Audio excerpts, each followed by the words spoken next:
Hello বন্ধুরা, এতদিন হয়তোবা আপনারা বিশ্ব রেকর্ডের অনেক নমুনা দেখেছেন। কেউ কেউ দৌড় প্রতিযোগিতায় বিশ্ব রেকর্ড করে, কেউ কেউ আবার সাঁতার কেটেও বিশ্ব রেকর্ড করে, আবার কেউ কেউ উঁচু স্থান থেকে লাফ দিয়েও বিশ্ব রেকর্ড করে। কিন্তু সন্তান জন্ম দিয়ে বিশ্ব রেকর্ডের কথা কি আপনি কখনো শুনেছেন?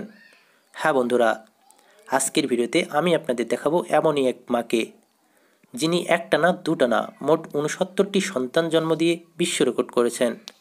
জন্মদানের ক্ষেত্রে নতুন রেকর্ড করছেন রাশিয়ার এক নারী। একটি নয়, দুটি নয়, তিনি মোট ৬৯টি সন্তানের জন্ম দিয়েছেন, আর তাতেই তার নাম ছড়িয়ে পড়ছে বিশ্বজুড়ে। গিনেস ওয়ার্ল্ড রেকর্ড অনুযায়ী পৃথিবীতে সবচেয়ে বেশি সন্তান জন্ম দিয়েছেন রাশিয়ার সুইয়া গ্রামের কৃষক ফিওডর বাসিলেভের স্ত্রী। এ নারী সর্বমোট ২৭ বার গর্ভধারণ করেছেন। এর মধ্যে যমজ শিশুর জন্ম দিয়েছেন ১৬ বার, ৩টি করে বাচ্চার জন্ম দিয়েছেন ৭ বার, ৪টি করে বাচ্চার জন্ম দিয়েছেন ৪ বার।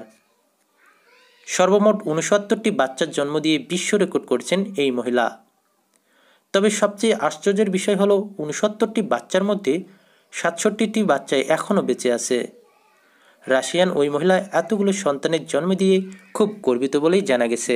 তো বন্ধুরা, আশ্চর্য এই মায়ের সম্পর্কে আপনার মতামত কি তা কমেন্ট বক্সে জানাবেন।